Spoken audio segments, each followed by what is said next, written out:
Fui abandonado por todos que achavam que eu era um criminoso, até o delegado confessar: houve um engano na investigação. Minha esposa me olhou com aquele desprezo que eu nunca tinha visto nos olhos dela em 23 anos de casamento.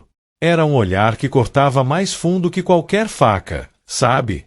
Ela estava parada ali na porta do quarto, com as malas já prontas, e disse assim, com uma frieza que me congelou por dentro: você não é o homem que eu casei. Você é um monstro, Marcelo. Um monstro que eu deixei entrar na minha vida, na vida dos meus filhos. E foi embora. Simplesmente pegou as malas, chamou nossos 2 filhos, Bruno e Isabela, e saiu pela porta sem olhar para trás. Eu fiquei ali parado, no meio da sala, vendo a porta se fechar. O silêncio que veio depois foi ensurdecedor, vocês não têm ideia. Era como se o mundo inteiro tivesse decidido que eu não existia mais. E tudo por causa de uma acusação. Uma maldita acusação que não tinha nada a ver comigo, mas que tinha destruído minha vida em questão de dias. Vocês querem saber como tudo começou? Eu vou contar.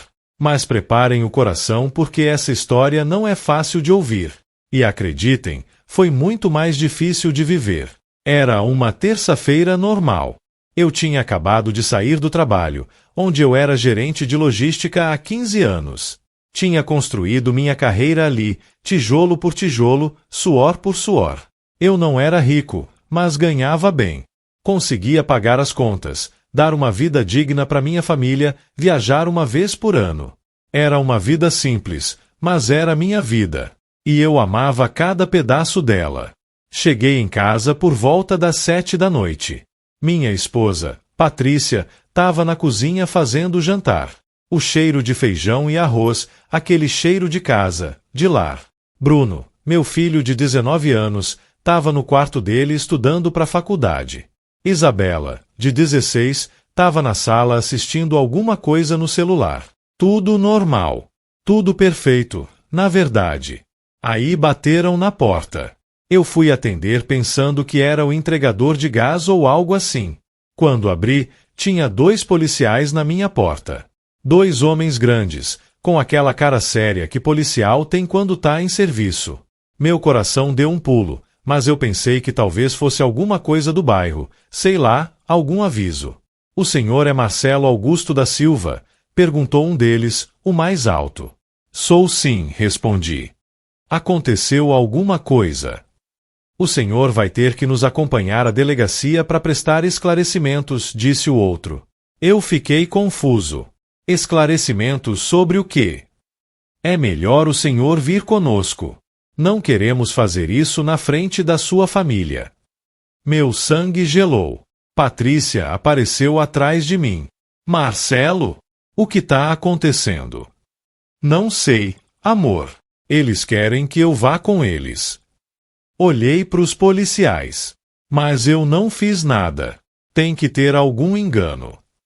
É o que todos dizem, respondeu o policial mais alto com meio sorriso cínico. Vamos, senhor. Não complique as coisas. Eu fui. O que mais eu podia fazer? Entrei na viatura enquanto meus vizinhos começavam a sair nas janelas para ver o que estava acontecendo. Eu via as caras deles, aquela curiosidade mórbida de quem adora uma desgraça alheia. E ali, naquele momento, eu virei a desgraça do bairro. Na delegacia, me levaram para uma sala pequena, fria, com uma mesa e 2 cadeiras. Aquelas salas que a gente vê em filme, sabe? Paredes cinzas, uma lâmpada fluorescente piscando. Me deixaram sozinho ali por quase 1 hora.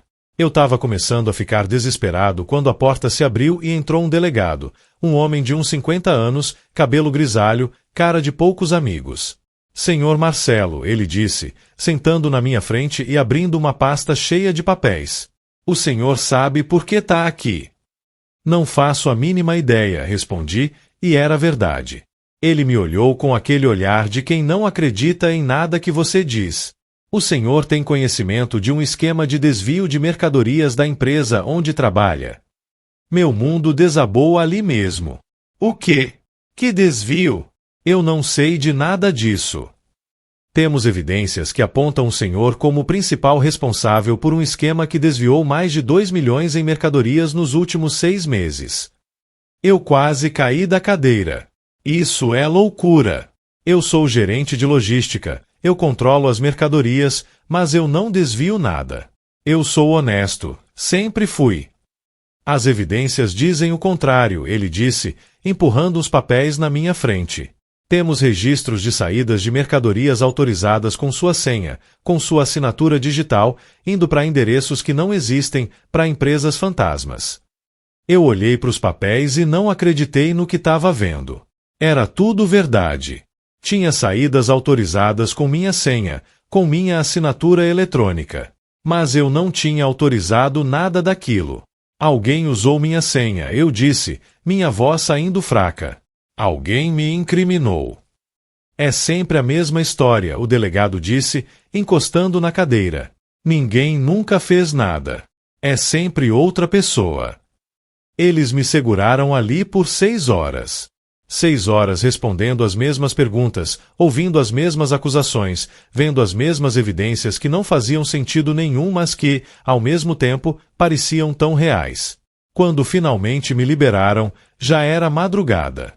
Eles disseram que eu não podia sair da cidade, que o processo ia continuar, que eu era o principal suspeito. Cheguei em casa destruído. Patrícia estava me esperando na sala, de braços cruzados. Explica para mim o que aconteceu. Eu contei tudo. Cada detalhe. Cada palavra que o delegado tinha falado. Eu jurei para ela que não tinha feito nada, que tinha sido incriminado, que alguém tinha usado minha senha. Ela me ouviu em silêncio e quando terminei, ela só disse, eu preciso pensar. Nos dias seguintes, a notícia se espalhou como fogo em palha seca. Não sei como, mas todo mundo ficou sabendo. Meus colegas de trabalho, meus vizinhos, meus amigos, minha família. E a reação foi sempre a mesma, afastamento. Na empresa, fui suspenso no dia seguinte. Meu chefe, Ricardo, um cara que eu considerava meu amigo, me chamou na sala dele e disse com aquela voz formal, Marcelo, você entende que a gente não pode manter você trabalhando enquanto isso não se resolver, né? É uma questão de imagem da empresa. Ricardo, eu não fiz nada. Você me conhece há 15 anos. Eu sei, cara. Mas as evidências. Ele não terminou a frase. Não precisava. Os vizinhos pararam de me cumprimentar. Quando eu saía na rua, as conversas cessavam. As pessoas desviavam o olhar. Algumas atravessavam a rua para não passar perto de mim. Eu tinha virado um pária. Meus amigos, aqueles que eu tinha conhecido na escola, na faculdade, no trabalho, sumiram. Bloquearam meu número. Não respondiam minhas mensagens. Fernando, meu melhor amigo desde a adolescência, me mandou uma mensagem curta. Cara, eu não posso mais manter contato. Desculpa. Espero que você resolva isso. E me bloqueou. Mas o pior, o absoluto pior, foi minha família. Minha mãe, uma senhora de 70 anos que sempre tinha me defendido de tudo e de todos, me ligou um dia chorando. Marcelo, filho, como você pôde fazer isso? Eu criei você direito, te ensinei valores. Como você pôde manchar nosso nome assim? Mãe, eu não fiz nada. Eu gritei no telefone. Você não acredita em mim? Tem evidências, filho. A polícia não prende inocente assim. Eu desliguei o telefone e chorei. Chorei como nunca tinha chorado na vida. Minha própria mãe não acreditava em mim.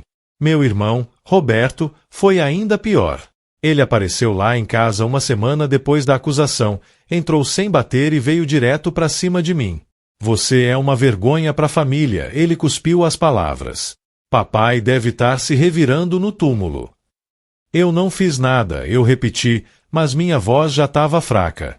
Eu já tinha falado aquilo tantas vezes que as palavras tinham perdido o peso. Mentiroso! Ladrão! Eu não tenho mais irmão. E saiu batendo a porta. Mas nada, absolutamente nada, doeu tanto quanto meus filhos. Bruno parou de falar comigo. Simplesmente parou. Quando eu tentava conversar com ele, ele me ignorava. Saía do quarto, ia para casa de amigos, ficava o dia todo fora. Uma vez, eu consegui encurralar ele na cozinha. Bruno, filho, olha para mim. Você realmente acredita que eu fiz isso? Ele me olhou com aqueles olhos que eram iguais aos meus, mas cheios de decepção. Eu não sei mais o que acreditar, pai. A polícia tem provas. Todo mundo diz que você fez. E você fica aí repetindo que não fez, mas não consegue provar sua inocência.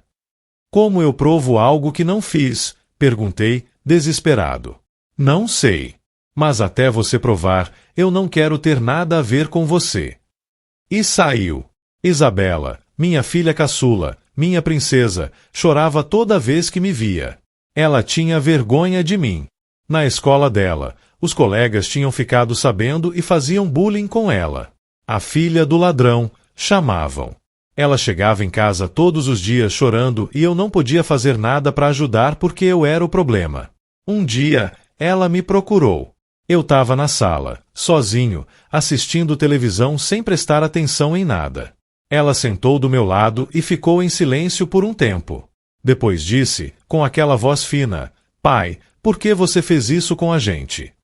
Eu olhei para ela, aquela menina que eu tinha visto nascer, que eu tinha segurado nos braços, ensinado a andar, a ler, protegido de tudo. E ela estava me perguntando por que eu tinha feito aquilo. Isabela, filha, eu não fiz nada. Eu juro para você. Todo mundo diz que você fez. E você vai acreditar em todo mundo ou na sua família? No seu pai? Ela começou a chorar. Eu não sei mais em quem acreditar. Eu só queria que tudo voltasse a ser como antes. Eu também, filha. Eu também. Mas não voltou. Pelo contrário, foi piorando. Patrícia começou a dormir no quarto de hóspedes. Ela não falava mais comigo a não ser o estritamente necessário. Quando perguntei se ela acreditava em mim, ela disse, eu não sei, Marcelo. Eu realmente não sei. E enquanto eu não souber, eu não posso ficar perto de você. As semanas foram passando e eu fui definhando. Perdi 15 quilos. Parei de comer direito. Parei de dormir. Ficava acordado de madrugada, pensando em como minha vida tinha desmoronado, tentando entender quem tinha me incriminado, por quê, como. Eu tinha um advogado, o Dr. Henrique, que estava tentando provar minha inocência. Ele era bom, caro, estava usando minhas economias todas. Mas mesmo ele parecia cético. Marcelo, as evidências são muito fortes. Vamos precisar de um milagre para reverter isso. Então arruma um milagre. Eu gritei. Eu não posso ser condenado por algo que não fiz. Eu tô fazendo o que posso, ele disse, cansado. Mas não estava sendo suficiente. 2 meses depois da acusação inicial, Patrícia me deu o ultimato. Era uma tarde de sábado. Ela desceu com as malas prontas, chamou Bruno e Isabela e disse, a gente vai ficar na casa da minha irmã por um tempo. Por quanto tempo? Perguntei, mesmo já sabendo a resposta. Até isso se resolver. Ou para sempre, se for o caso. Patrícia, por favor, não faz isso. Não leva meus filhos. Ela me olhou com aquele olhar que eu mencionei no começo. Aquele desprezo. Você não é o homem que eu casei. Você é um monstro, Marcelo. Um monstro que eu deixei entrar na minha vida, na vida dos meus filhos. E foram embora. Fiquei sozinho naquela casa que tinha sido cheia de vida, de risadas, de amor. Agora era só silêncio e escuridão. Eu andava pelos cômodos como um fantasma, vendo fotos de família penduradas nas paredes, lembranças de tempos felizes que pareciam tão distantes que poderiam ser de outra vida. Eu pensava em desistir. Vocês não têm ideia de quantas vezes eu pensei em desistir de tudo. Mas alguma coisa dentro de mim, um último resquício de esperança ou teimosia, não deixava. Eu era inocente. E eu ia provar isso nem que fosse a última coisa que eu fizesse. O Dr. Henrique conseguiu acesso aos servidores da empresa. Ele contratou um perito em tecnologia, um cara novo, cheio de ideias, que começou a vasculhar os registros. Tem algo estranho aqui, ele disse numa reunião. As autorizações têm sua assinatura digital, mas o endereço IP que fez as requisições não bate com o seu computador do trabalho. O que isso significa? Perguntei, pela primeira vez em meses sentindo uma pontinha de esperança.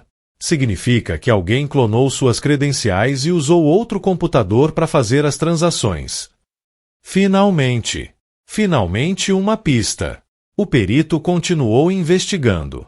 Ele descobriu que as transações fraudulentas eram feitas sempre fora do horário comercial, geralmente de madrugada. E que o padrão de digitação era diferente do meu. Cada pessoa tem um padrão único de como digita, e o dele provou que não era eu.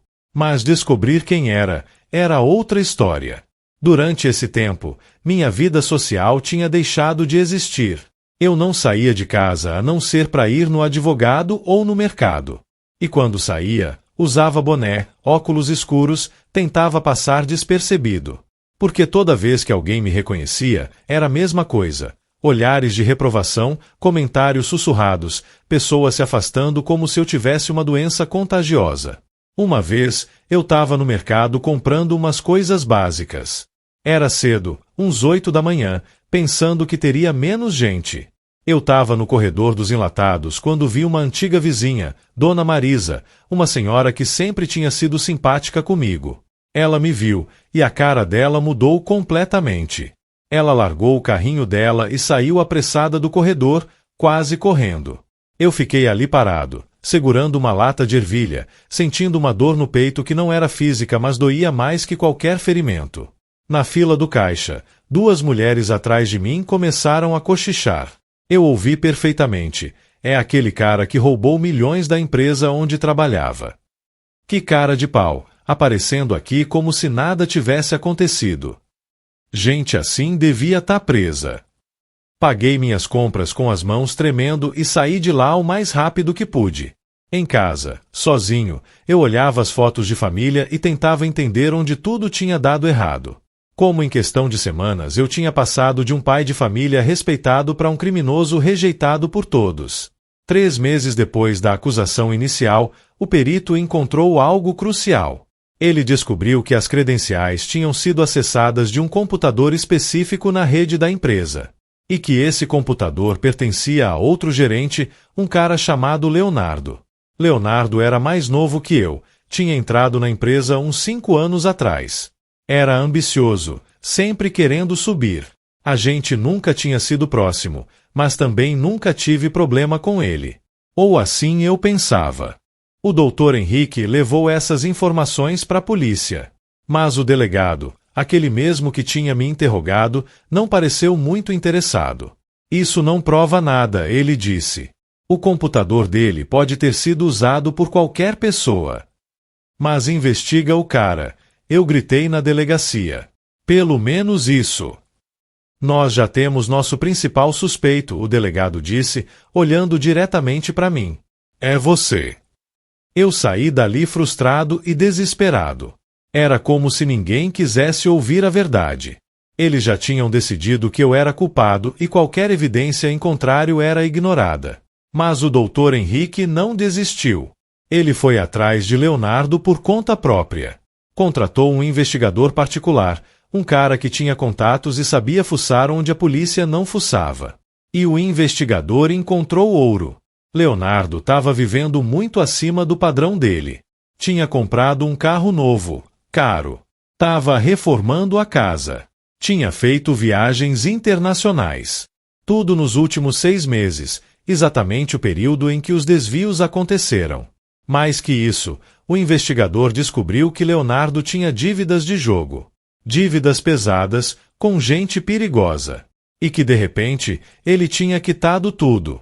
O Dr. Henrique montou um dossiê completo e levou diretamente para o Ministério Público, pulando o delegado que claramente não queria investigar mais nada. A promotora que pegou o caso, doutora Fernanda, era diferente. Ela realmente olhou as evidências com atenção. Chamou o perito para explicar os detalhes técnicos. Analisou os gastos do Leonardo. E pediu uma investigação completa. Finalmente, alguém estava me ouvindo. Mas enquanto isso acontecia, minha vida continuava desmoronando. Fazia 4 meses que Patrícia e as crianças tinham saído. Eu tentava falar com eles, mas Patrícia não atendia minhas ligações. Mandei mensagens para os meus filhos, dezenas delas, dizendo que eu amava eles, que tudo ia se resolver, que eu era inocente. Bruno me bloqueou. Isabela respondia de vez em quando com mensagens curtas: "Ok, pai, tá bom, depois a gente conversa." Mas a gente nunca conversava. Eu comecei a ir num psicólogo. Não porque eu queria, mas porque o Dr. Henrique disse que seria bom pro caso, mostrar que eu estava tentando me manter são. A psicóloga, doutora Júlia, era uma mulher paciente que realmente me ouvia. Nas sessões, eu desabava. Chorava. Gritava. Descarregava tudo o que estava sentindo. "Você está passando por um luto", ela me disse numa sessão. "Você perdeu sua vida como conhecia. É normal sentir raiva, tristeza, desespero." Mas eu não fiz nada para merecer isso. Eu gritei. Eu sei. E é por isso que é ainda mais injusto. Mas você precisa se manter forte. Pela sua família, pela sua inocência, por você mesmo. Eu tentava. Mas era difícil. Tão difícil. 5 meses depois da acusação, a investigação sobre Leonardo começou a render frutos.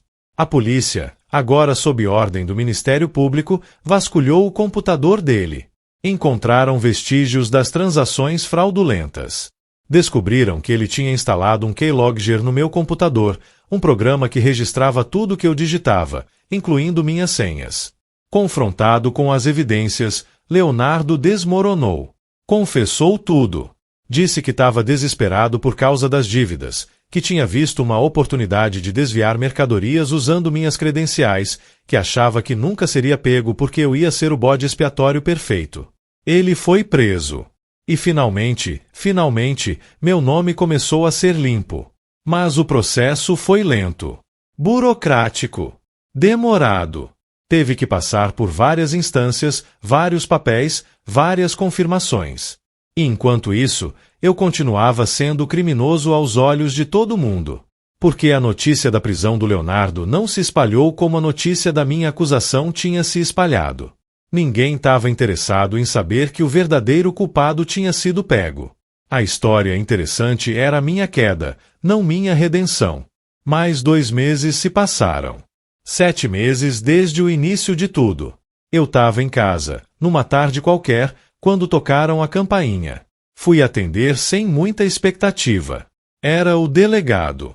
O mesmo que tinha me interrogado, que tinha me tratado como culpado, que tinha ignorado as evidências da minha inocência. Ele estava com uma cara estranha. Meio envergonhado, meio constrangido. "Senhor Marcelo", ele começou. "Posso entrar?" Eu fiz que sim com a cabeça e deixei ele entrar. A gente ficou ali na sala, em pé, num silêncio desconfortável. "Eu vim aqui pessoalmente porque eu lhe devo um pedido de desculpas", ele disse, sem olhar direito nos meus olhos. "Houve um engano na investigação. Um engano grave. O senhor era inocente e eu não investiguei direito. Eu assumi que o senhor era culpado baseado nas primeiras evidências e não fui atrás da verdade." Eu fiquei ali parado, ouvindo aquilo. Eram as palavras que eu tinha esperado ouvir por 7 meses. Mas agora que elas vieram, eu não senti alívio. Senti raiva. Uma raiva profunda, ardente. Um engano. Minha voz saiu baixa, controlada. "Você chama de engano o que aconteceu comigo? Eu perdi meu emprego. Perdi minha família. Perdi meus amigos, minha reputação, minha dignidade. Eu fui tratado como um criminoso por 7 meses por causa do seu engano. Eu entendo sua revolta", ele disse. "Você não entende nada." Eu explode. "Você não faz a menor ideia do que é acordar todo dia e ser tratado como escória. Do que é ver seus próprios filhos com vergonha de você. De receber olhares de nojo na rua. De ser abandonado por todo mundo que você amava porque você não fez nada para provar sua inocência quando você é inocente. Como você prova algo que não aconteceu? Ele ficou em silêncio. Sabe o que é pior? Continuei, minha voz tremendo. É que você nem quis investigar direito quando meu advogado trouxe evidências apontando pro Leonardo. Você já tinha decidido que eu era culpado e não quis ouvir mais nada. Se não fosse pelo Ministério Público, eu estaria condenado agora. Por algo que eu não fiz. O senhor tem razão, ele disse, finalmente me olhando nos olhos. Eu falhei. Como delegado, como profissional, como pessoa. Eu julguei o senhor antes de investigar completamente. E por isso, o senhor sofreu imensamente. Eu não posso voltar no tempo e consertar isso, mas posso garantir que vou fazer tudo ao meu alcance para ajudar a limpar seu nome completamente. Meu nome nunca vai ser completamente limpo, eu disse, sentindo uma tristeza profunda. Porque as pessoas lembram da acusação, não da absolvição. Eu sempre vou ser o cara que foi acusado de roubar milhões, mesmo que agora saibam que eu era inocente. Ele não respondeu porque sabia que era verdade. Eu vim aqui também para lhe informar que o caso contra o senhor foi oficialmente arquivado, ele continuou. Todos os registros vão mostrar que o senhor foi inocentado. E se o senhor quiser processar o Estado por erro judiciário, o senhor tem todo o direito. Processar não vai me devolver o que eu perdi, eu disse. Ele ficou mais um pouco, tentando dizer mais alguma coisa, mas não tinha nada a dizer. Eventualmente, ele foi embora. Fiquei sozinho na sala de novo. Oficialmente inocentado. Oficialmente livre. Mas me sentindo mais preso do que nunca. Nos dias seguintes, o Dr. Henrique começou a trabalhar para restaurar minha reputação. Ele entrou em contato com a empresa onde eu trabalhava, mostrou todos os documentos comprovando minha inocência, exigiu que eles fizessem uma retratação pública. A empresa, com medo de processo, fez. Soltaram uma nota dizendo que eu tinha sido injustamente acusado, que o verdadeiro culpado tinha sido pego, que eles lamentavam profundamente o ocorrido e que minha posição estava disponível caso eu quisesse voltar. Mas eu não queria voltar. Não depois de como eles tinham me tratado. Ricardo, meu ex-chefe, meu ex-amigo, me ligou pessoalmente. Marcelo, cara, eu sinto muito. A gente acreditou nas evidências e... Olha, se você quiser voltar, a vaga tá aí. Com aumento, inclusive. Não, obrigado, eu disse e desliguei. A notícia da minha inocentação começou a circular. Lentamente, como eu tinha previsto. Alguns vizinhos começaram a me cumprimentar de novo, mas com aquele constrangimento de quem tinha me julgado e agora estava se sentindo culpado. Eu aceitava os cumprimentos com um aceno de cabeça e seguia em frente. Alguns amigos tentaram voltar. Fernando me mandou uma mensagem. Cara, eu vi a notícia. Desculpa por não ter acreditado em você. A gente pode se encontrar para conversar. Eu não respondi. Porque onde ele estava quando eu precisava? Onde estavam todos quando meu mundo estava desmoronando? Mas a única coisa que importava para mim era minha família. Eu precisava deles de volta. Liguei para Patrícia. Pela primeira vez em meses, ela atendeu. Oi, ela disse, a voz cuidadosa. Você viu as notícias? Perguntei. Vi. Então você sabe que eu estava falando a verdade. Que eu era inocente. Silêncio do outro lado. Depois, eu sei. Patrícia, eu preciso de vocês aqui. Eu preciso da minha família de volta. Marcelo. Ela começou, e eu já sabia pelo tom de voz que não ia ser bom. Não é tão simples assim. Como não? Você sabe que eu sou inocente agora. Eu sei. E eu sinto muito por não ter acreditado em você. Mas, você tem que entender, foram 7 meses. 7 meses de inferno, de vergonha, de sofrimento. As crianças sofreram muito. Eu sofri muito. E a gente se acostumou a viver sem você. Cada palavra era uma facada. Vocês se acostumaram a viver sem mim, repeti, incrédulo. Não é que a gente não te ame, ela disse rapidamente. É que é complicado. Bruno tá muito machucado. Ele se sente culpado por não ter acreditado em você, Mas ao mesmo tempo ele tá com raiva de você por ter colocado a gente nessa situação. Eu não coloquei ninguém em situação nenhuma. Eu fui incriminado. Eu sei, Marcelo. Eu sei. Mas na cabeça dele, no meu coração, ainda tem essa ferida. A gente precisa de tempo. Tempo? Vocês precisam de tempo?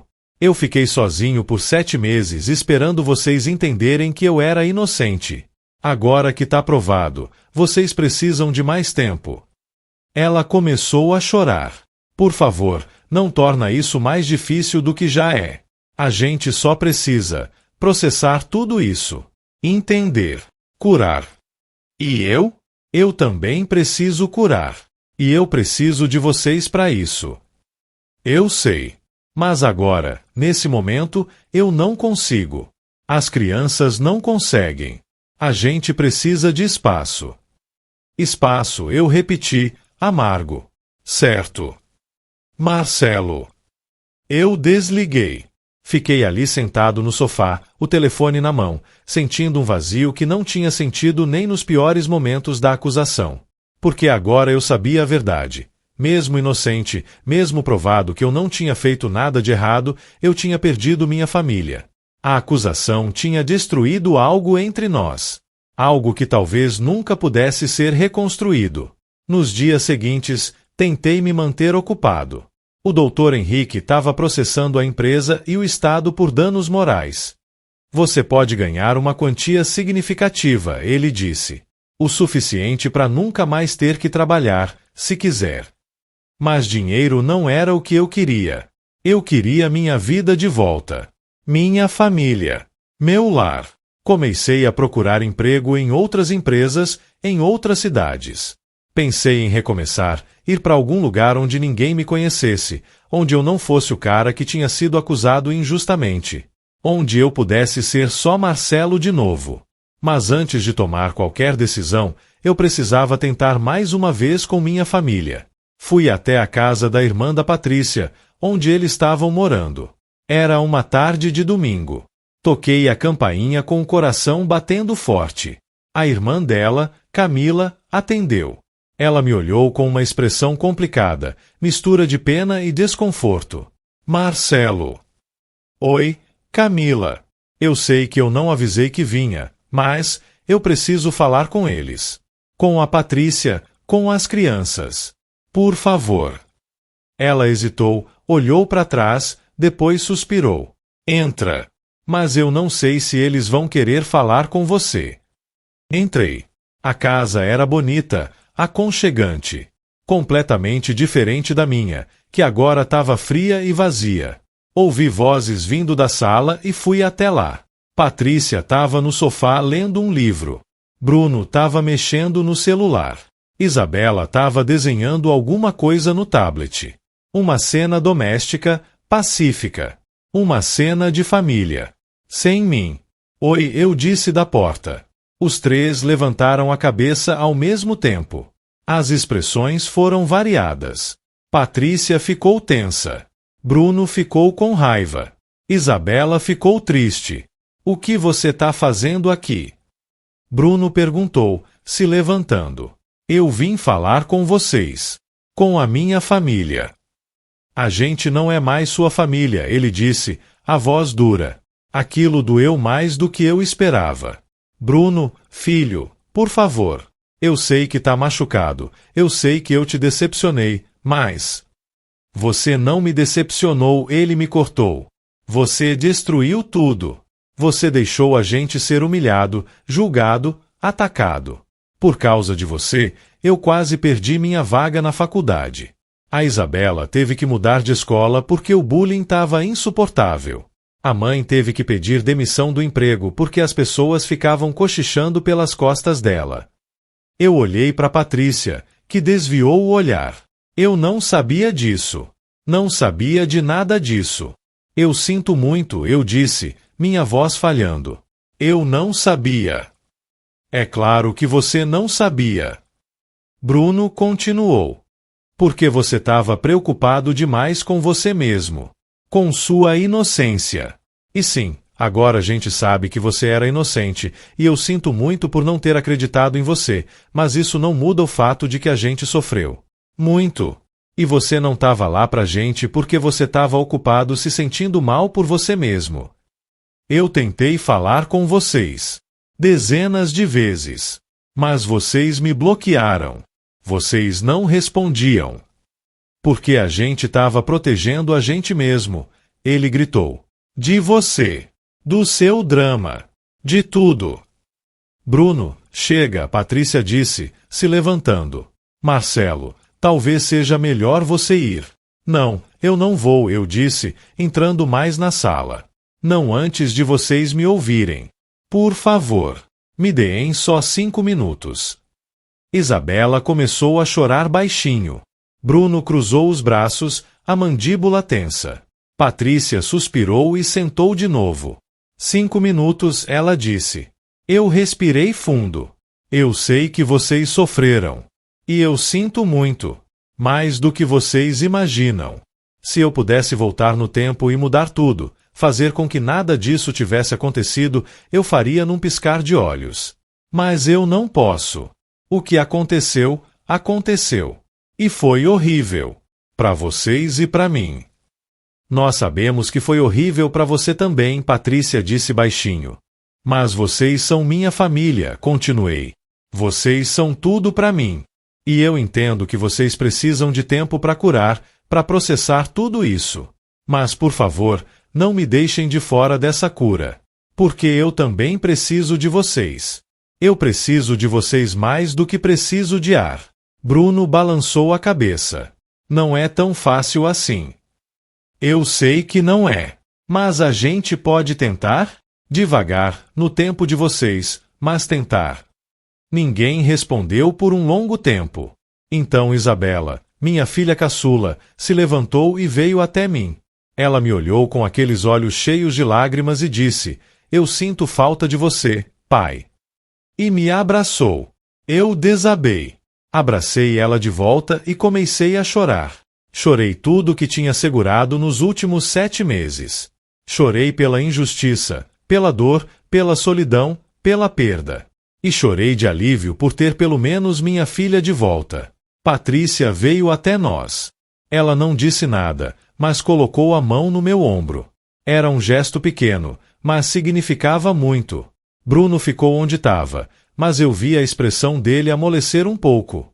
A gente pode tentar, Patrícia disse finalmente. Não prometo nada. Não prometo que vai ser como antes. Mas a gente pode tentar.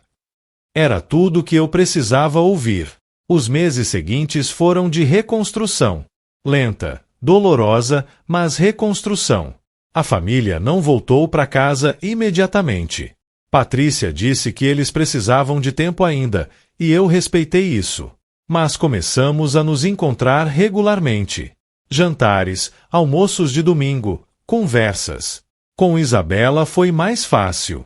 Ela me perdoou rapidamente, como crianças fazem. A gente começou a reconstruir nossa relação, e dentro de alguns meses, estava quase como antes. Com Patrícia foi mais complicado.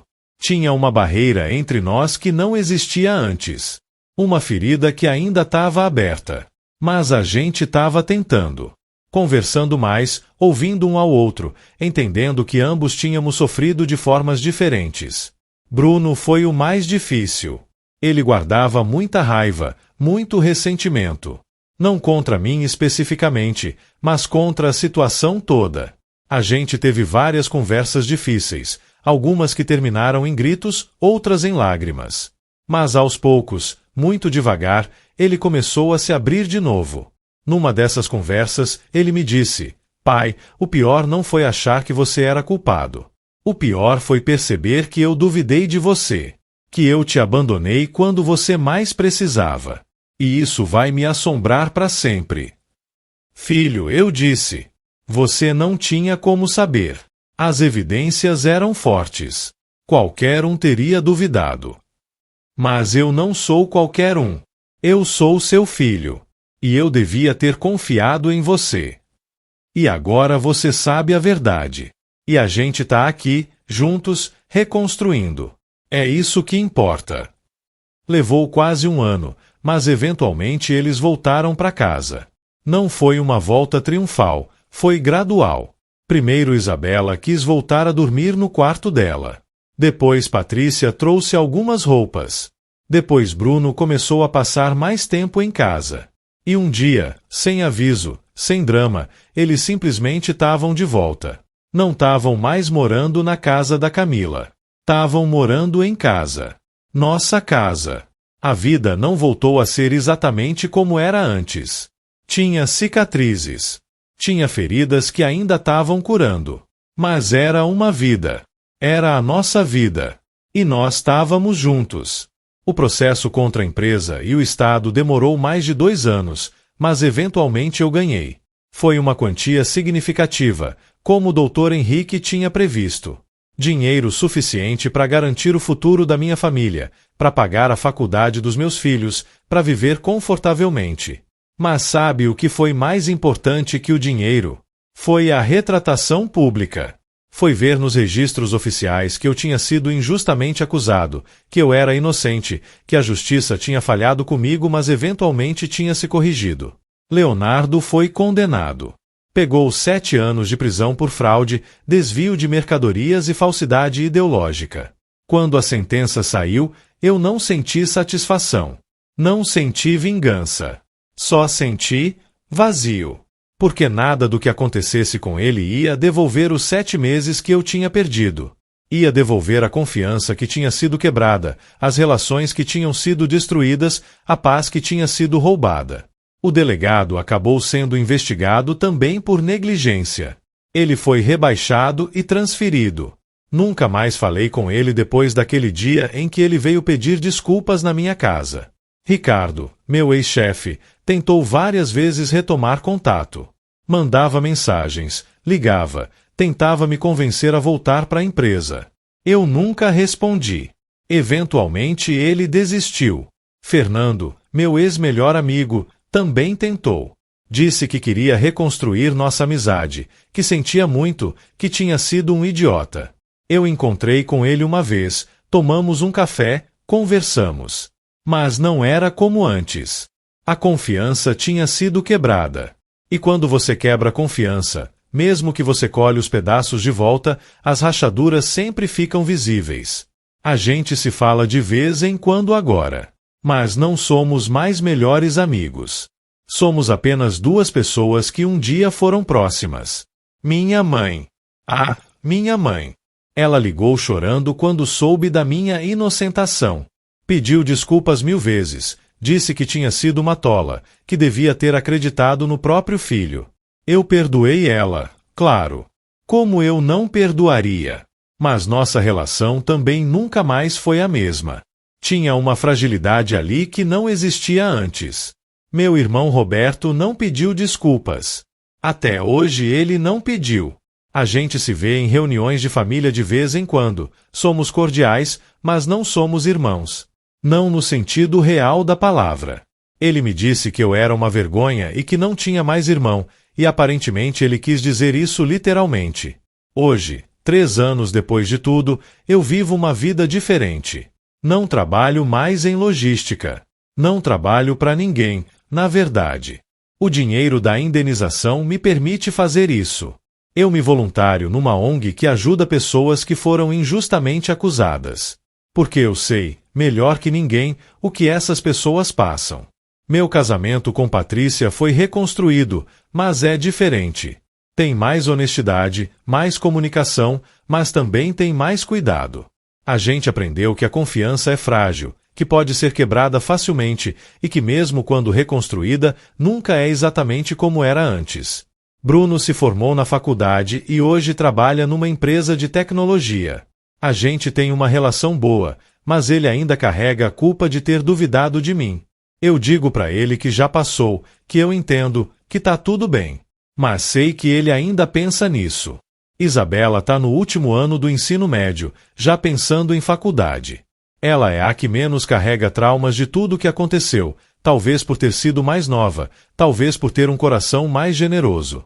Ela me perdoou completamente e nossa relação hoje é forte, saudável. Os vizinhos. Bem, a maioria voltou a me cumprimentar. Alguns até pedem desculpas quando a gente conversa. Mas tem aqueles que ainda me olham com suspeita, como se a acusação ainda tivesse algum peso mesmo depois de provado que eu era inocente. Eu aprendi a ignorar esses olhares. Vocês sabem o que eu aprendi com tudo isso? Aprendi que a inocência não é suficiente. Não nesse mundo. Porque as pessoas julgam baseadas em aparências, em rumores, em evidências superficiais. E quando você é acusado de algo, mesmo que seja inocente, uma parte das pessoas sempre vai acreditar que você fez. Aprendi que a família, por mais forte que pareça, pode se quebrar sob pressão. E que reconstruir o que foi quebrado é possível, mas nunca é fácil e nunca é perfeito. Aprendi que amizades que parecem sólidas podem evaporar na primeira dificuldade real. E que as pessoas que realmente importam são aquelas que ficam, mesmo quando fica difícil, mesmo quando as evidências apontam contra você, mesmo quando o mundo inteiro diz que você é culpado. Aprendi que o sistema de justiça, por mais que tente ser justo, pode falhar.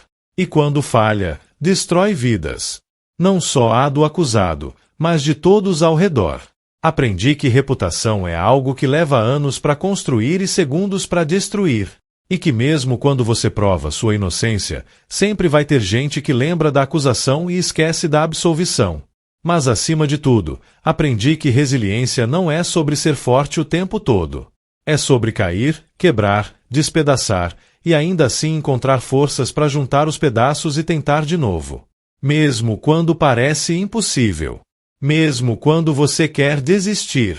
Eu caí. Eu quebrei. Eu despedacei. Mas eu juntei os pedaços. E hoje, eu tô aqui. Não sou o mesmo homem que era antes de tudo isso acontecer. Sou alguém que conheceu o fundo do poço e conseguiu sair de lá. Alguém que sabe que a vida pode virar do avesso em questão de minutos. Alguém que entende que a justiça nem sempre é justa e que as pessoas nem sempre são leais. Mas também sou alguém que sabe o valor da perseverança, do perdão, da reconstrução. E sabe o que mais? Quando eu olho para os meus filhos agora, quando janto com minha esposa, quando acordo na minha casa com minha família, eu sinto gratidão. Porque eu sei que poderia ter perdido tudo isso definitivamente. Mas não perdi. Foi por pouco. Foi difícil. Foi doloroso. Mas eu sobrevivi. E se tem uma coisa que eu quero que vocês entendam com a minha história é isso. Mesmo quando o mundo inteiro diz que você é culpado, mesmo quando as pessoas que você ama duvidam de você, mesmo quando parece que não tem saída, não desista. Continue lutando. Continue provando sua inocência. Continue acreditando na verdade. Porque, eventualmente, a verdade aparece. Pode demorar. Pode custar caro. Pode doer muito no processo. Mas ela aparece. E quando aparecer, quando o delegado vier na sua porta e disser houve um engano na investigação, você vai saber que valeu a pena. Todo o sofrimento, toda a solidão, toda a dor. Porque a verdade é libertadora. E a inocência, mesmo tardia, é doce. Eu sou Marcelo Augusto da Silva. Fui acusado injustamente de roubar milhões. Perdi minha família, meus amigos, minha reputação, minha dignidade. Fui abandonado por todos. Mas eu sobrevivi. Eu lutei. E eu ganhei. E se eu consegui, vocês também conseguem.